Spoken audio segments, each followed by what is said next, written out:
If you're looking for the paycheck for the next month, you're not thinking long term. It changes the way that you approach your clients. The very first script that I learned was when a client would ask me a question, I would say, I don't know, but I'll find out. Mm-hmm. Be honest with them. I don't know, but I'll find out. And as soon as I hung up the phone with them or left them, I would go call somebody that was a resource in my office, a broker, coach, the mentor, whoever I was working with at the time. I would get the answer and I would immediately follow up with the client and give them the answer. And what happens over a 40-year career, which is what I've had, is that you have a lot of things that you have found out over the 40 years, but there are still times people will ask me a question and I'll say, that's a little bit new. I'm not sure. Let me find out. People don't mind if you don't know, as long as you go find the answer and provide it to them.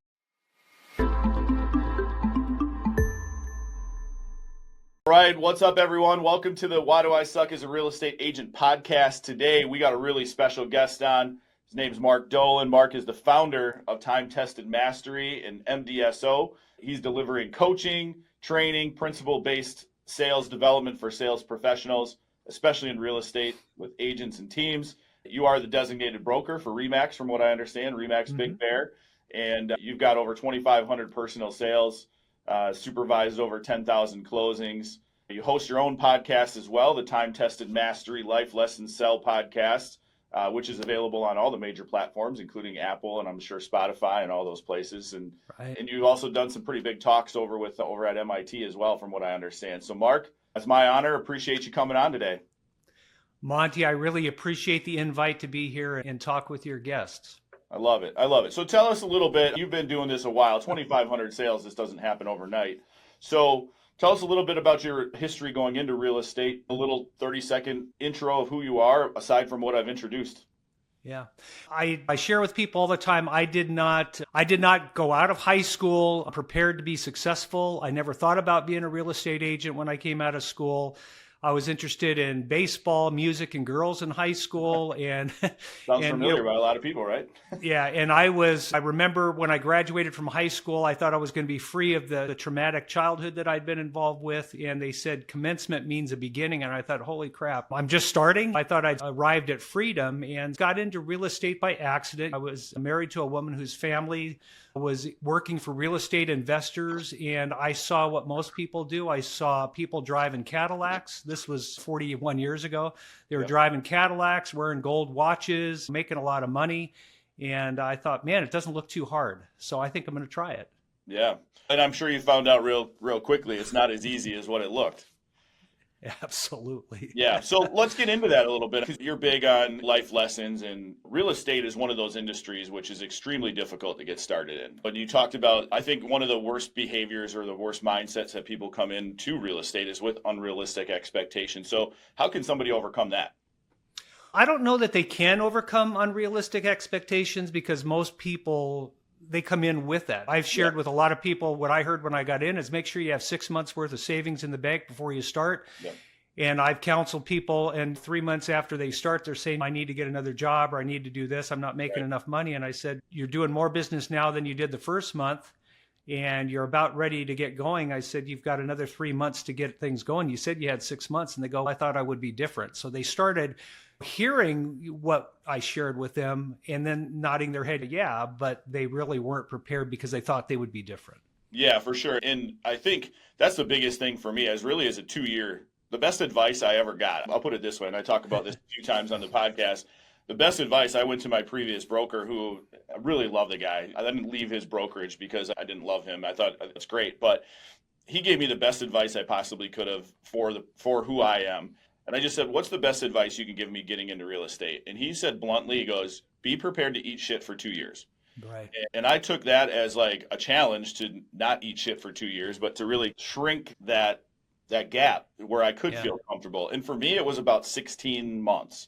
I planted seeds consistently over time and got to that point over 16 months. But he gave me the right frame of mind going in. I was leaving a job that I really enjoyed, but I burned out, and to transition into that area was a huge thing for me. And for me to hear that from him directly, I took it as a challenge, not as a man, I better buckle up and make sure I got enough. It was like, let's go. I got one life. Let's go. Let's make this thing work.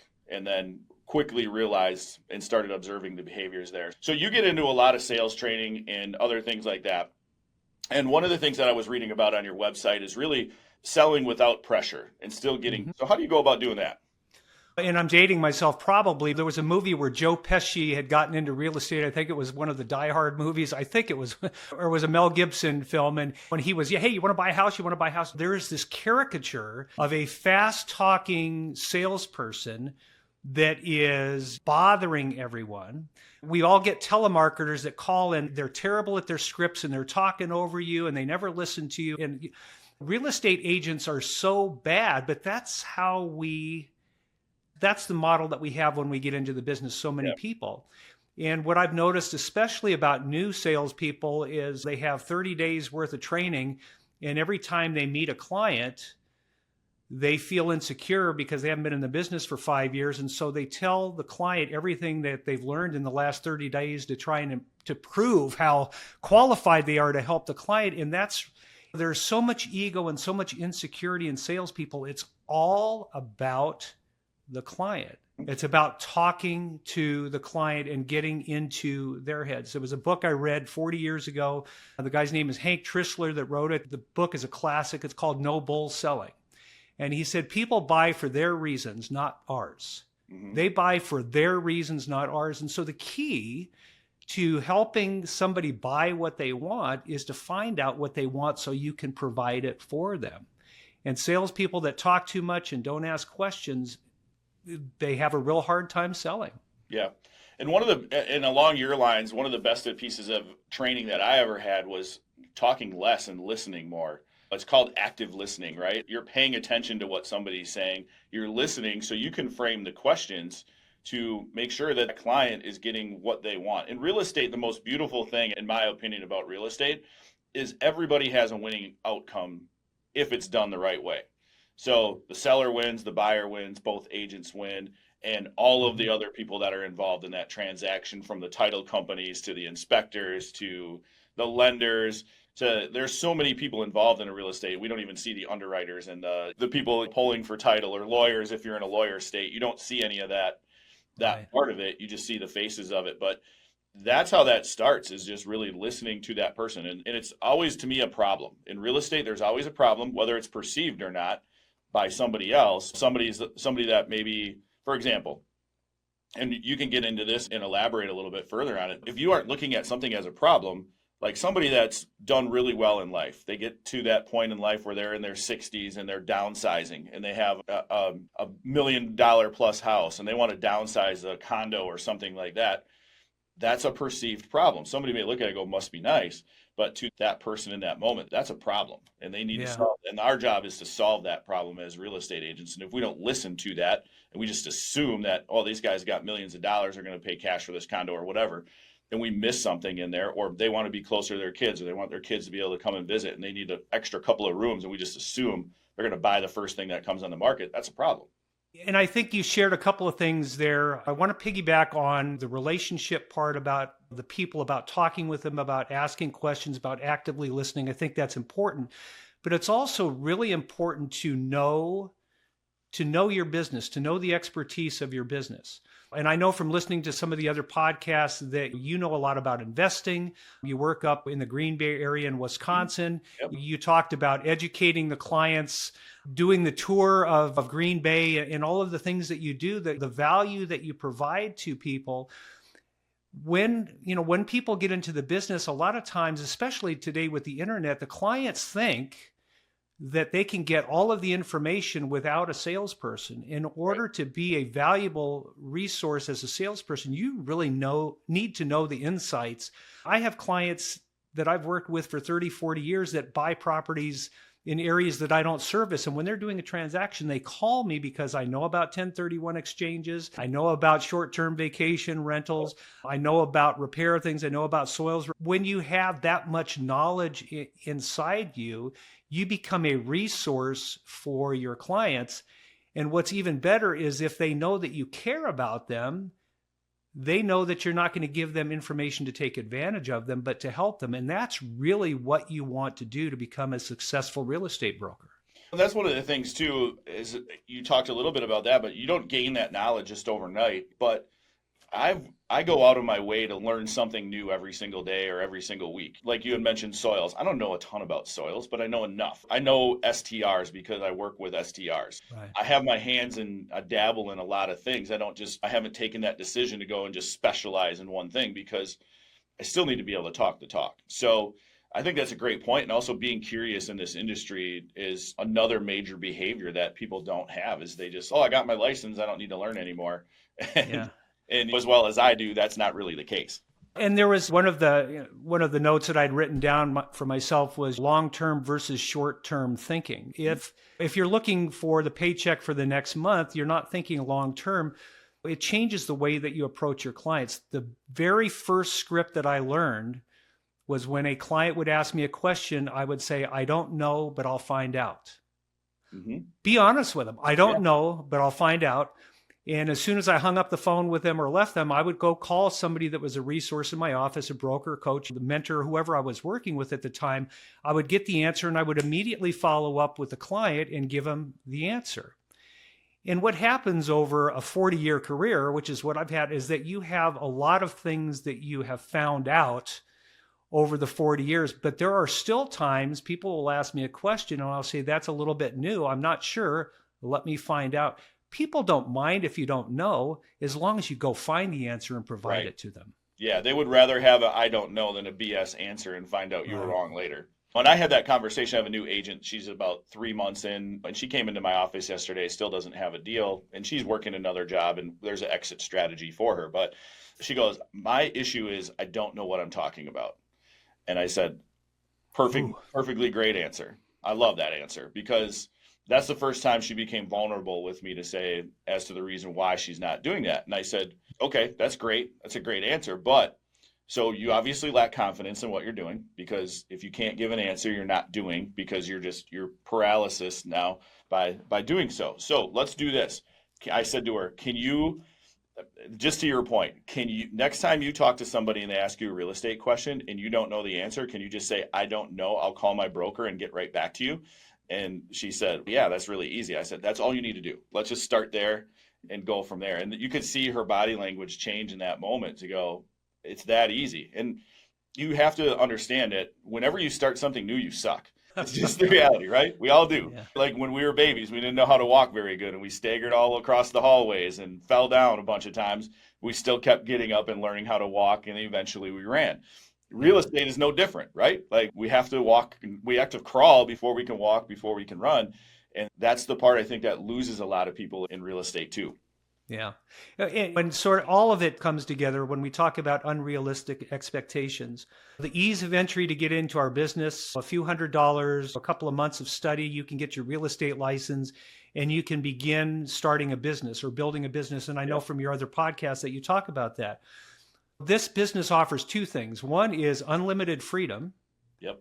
You have the ability to have the schedule that you want. And I think there's probably 60 or 70% of the agents in the United States did 2 or less deals last year, and a lot of them did none. Yeah. That's a lot of freedom. Wasn't it 70% of agents didn't do a deal last year? Yeah, the numbers are bad.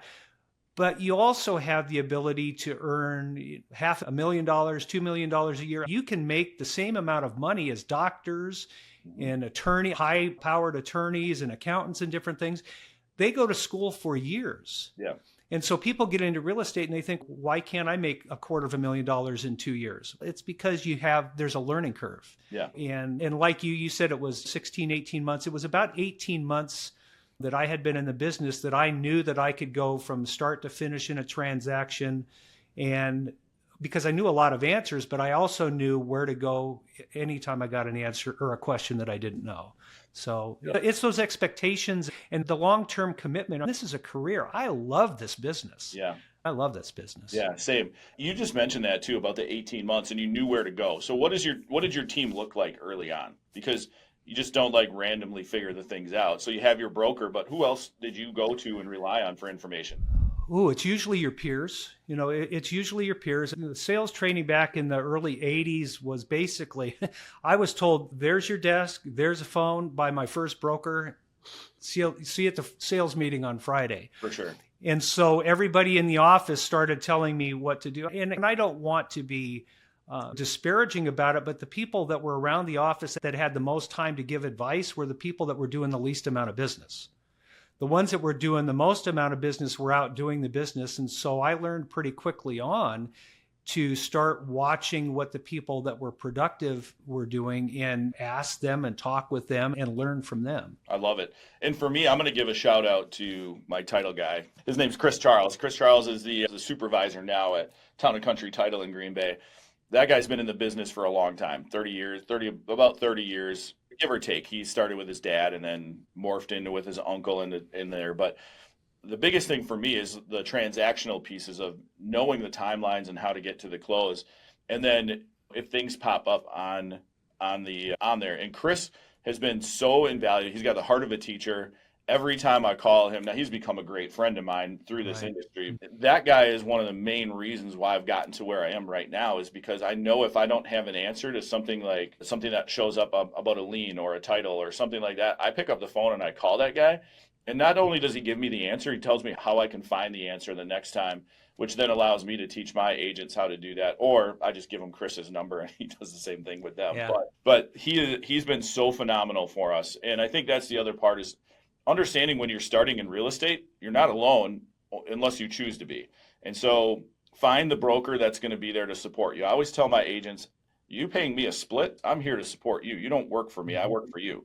And if I don't have the answer, I call somebody real quick and make that. So I've built my team. I have obviously a ton of lenders and title and everything else that goes into real estate that I can quick get an answer if I don't have one for not only my agents, but also their clients as well. So I think that's huge.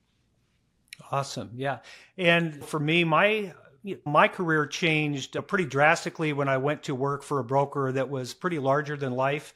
A lot of people probably would not be aware of him today because he passed, I think, 5-6 years ago. His name was Tim Wood, and he was a legend in our market. He was doing 15, 20 times more than the second ranking agent in our market. He worked 100 hours a week. He was revolutionary, just motivational. And he took me under his wing, and I worked for him for 7 years. I learned what to do and what not to do, and it was the greatest on-the-job training. And I like to share with people the power of mentorship. When you're working alongside someone that is going in the same direction that can help you go there, that's an invaluable relationship to have. And it sounds like that's what you have with your title guy. Yeah, he's great. Yeah.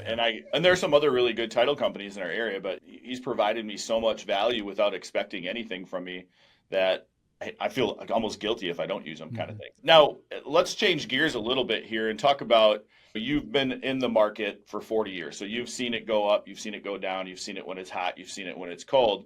How do agents stay disciplined in those markets when the market becomes soft like it is right now? It's a great question, and it took me I shouldn't say it took me a couple of cycles. I went through a building cycle, and then I went through a down cycle in the early 90s. And when that happened, everything that I'd gained in the first 3 years in the business, I threw it all back. And so I learned from that lesson, so I didn't repeat it. One of the things my mentor told me is, don't let your expenses rise to your income. For real estate people, it's really good not to get saddled with a whole lot of debt, because the markets will go up and the markets will go down, that kind of thing. But I share with people that there is a business plan that works in every market cycle. If it's a runaway market like we had during COVID, I mean, there's hang on to the seat of your pants. That was the business plan during that time. In the early 90s, it was REOs. In 2008, I went through that, 2008, 2009, 2010, went through short sales. And so there's always a business plan that works if you're willing to change your own behavior to match the market. And that's really where I think coaching and mentorship and mastermind groups, just being exposed to people that are willing to think differently rather than wait for the market to come back to the way it used to be when you used to be successful. Yeah. And you used to be in business at that point if you wait. So now when is it time? Obviously, rookies start with coaching. I think every rookie should start with coaching, maybe not necessarily having to look for, especially a young agent where they maybe don't have any money at the moment, and they don't need to go spend a whole bunch of money on a mastermind group or paid coaching. Who benefits the most from coaching, and when should agents seek it along their career path? Yeah. I think the easy answer is they should get coaching the minute that they're willing to take advantage of it. And I use the example, a lot of people will say, what should I do in this particular situation? And a coach will tell them what to do. And they'll say, oh, I don't like that one. So they'll go ask their workmate, what would you do in this situation? And that person gives them an answer and they go, I don't like that one either. And then they go to the next one and the next one says, well, you should try this. Oh, I think I'll do that because they like that answer. And being coachable or being teachable means that you have to trust that the person that is offering the help is not going to tell you something that would be harmful to you.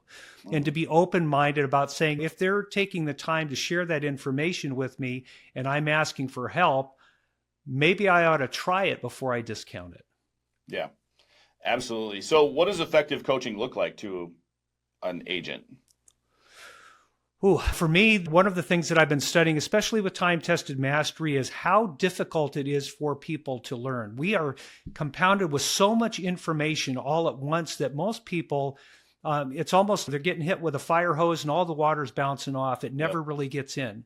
We go to a training seminar, we get 27 different ideas, we walk out and maybe we do one or maybe we forget and we don't do any of them. So for me, effective coaching and training today is to take the limited information or take some information and put it into practice before you go looking for new ideas.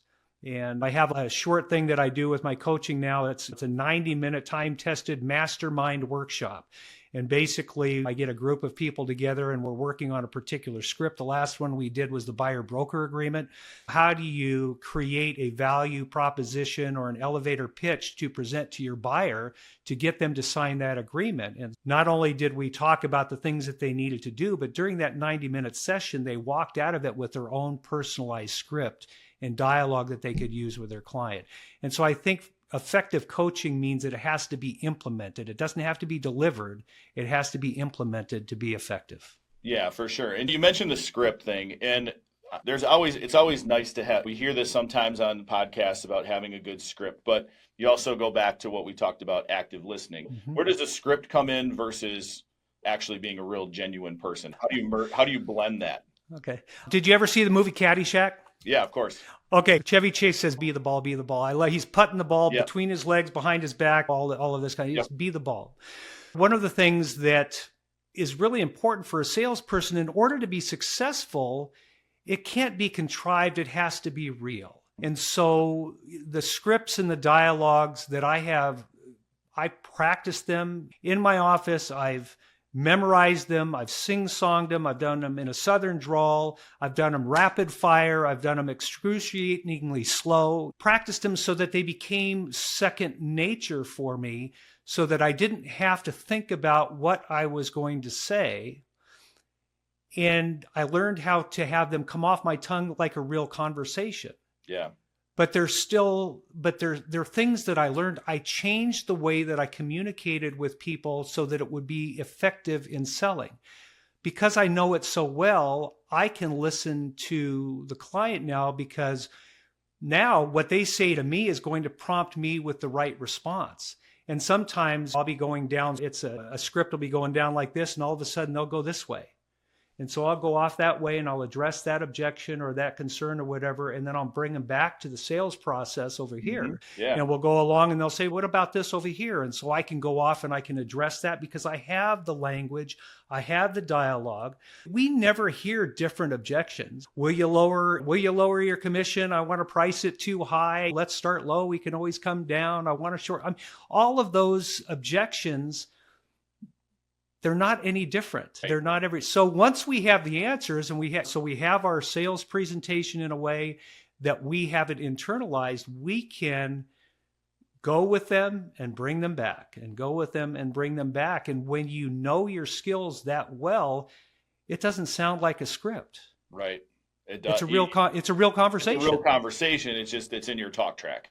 Yeah. Yep, that's amazing. And that's so huge. And I think the only way to really get to that point is actually practice and do reps and get into houses. Right. And somebody for myself, who goes into 100 houses or deals with over 100 people a year, it's much more natural. Even to the point of, like, yesterday I had one of my newer agents with me on the drive down, and we were 4 or 5 minutes late. So I called the guy and I just said, and this is something I've used for not even in this career, but my past career. I just called him and I said, hey, Patrick, I just want to let you know I'm running a little bit behind, but I wanted to make sure I didn't forget about you. And that he was like, oh man, no worries, like something like that. But I didn't apologize. I just said, I'm running a little behind. Traffic was bad. It was an hour and 15-minute drive to this appointment. We missed it by 4 minutes. And he was so cool. He opened up the door for us right when he got there. He was able to get his dogs out, but also just confirmed and build that rapport. My agent said to me, she said, oh, I would have just called and said, I'm really sorry I'm running late. And I'm like, you don't need to do that. This is just something that I've learned over time, that people understand you're going to be late. It's okay. As long as you let them know and make them feel good. Hey, I didn't forget about you. That was the key word in that whole script. And that's worked really well for me. And that guy felt like $1 million when I got there. You know, he was so excited, and he might have been anyway, but like for me to do that, be able to like him hear my voice before I got there, he knew I was going to be in that spot. But for her to pick up on that, that's all part of my script. It's just one of those situations, that one of those arrows I had to pull out of my quiver because we were a victim of that circumstance. Yeah. And so that sort of ties back to what we started with, was the emotional selling and the rapport and the trust, is that I've never sold anybody something that they didn't want.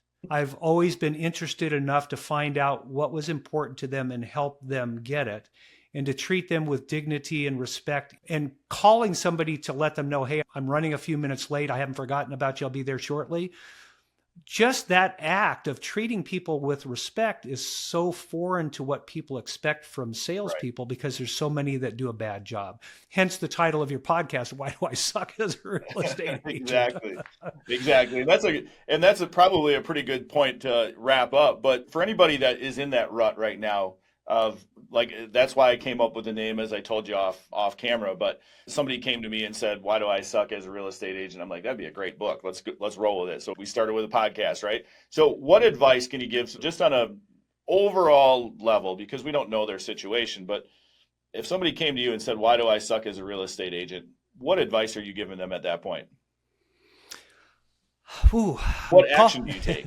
I think the right answer, it's so hard because I don't know who the person is. I could answer that question if I knew anything about their business. I think I would probably suggest that they go to the most productive agent that they know personally in their market, that would know what they're doing. If I'm in an office and I'm really struggling and there's somebody in my office that's doing really well, I think I would probably go to them and say, hey, I'm not doing well. What do you see that I'm doing that I should be doing differently? Or if you were in my shoes, what would you do next? I think now that's very vulnerable. Right. But if you want to change something, we're not going to trick ourselves into being successful. We're going to have to get down to what's really wrong. Yep. And the best way to do that is to find somebody that's actually doing business, that knows what you're doing, and ask them, if watching me for the last 6 months or watching me for the last 9 months, what would you suggest I do to get myself out of this rut? Mm-hmm. And then go do what they said. Yeah, 100%. Yeah, action. Yeah. So talking is one thing, acting is another, and taking action is a whole nother level. That's why I named my brokerage Take Action Real Estate Group, is not because it wasn't for a mindset for all my agents. It was for me, so I didn't become hypocritical of what I was saying that I was going to do. Instead, I need to do it because now I have a company that has a name on it. So it was more for me. Mark, you've been amazing. Obviously, you have a ton of knowledge. Tell everybody where they can find you. You offer some coaching and some coaching programs. Where can they find you? Yeah, the easiest way to find me is on my website, timetestedmastery.com. You can email me at timetestedmastery@gmail.com. You can find me on social media everywhere. The podcast is Time Tested Mastery Life Lesson Sell. It's on Apple, iTunes, everywhere that you look for it. You can also find it on YouTube. But reach out. Reach out to me. I'd love to talk with you. If you're a team leader, if you're a broker that's working with a team that needs to upgrade their skills or anything, I can come in and I can do something that is specific just for your group, and give back what was so freely given to me over the last 40 years. Love it. Mark, thanks so much for coming on. That's the Why Do I Suck as a Real Estate Agent podcast. Thank you, everybody, for listening. Please subscribe, follow, share, all the things. Mark, you've been amazing. Thanks so much for coming on. Thanks, Monte. You bet.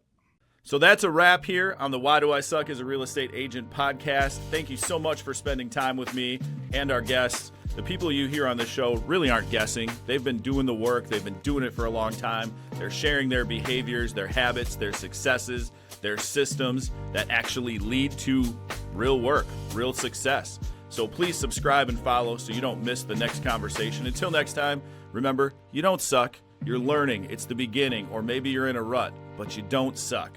So make a few changes, stay curious, stay consistent, and please keep coming back.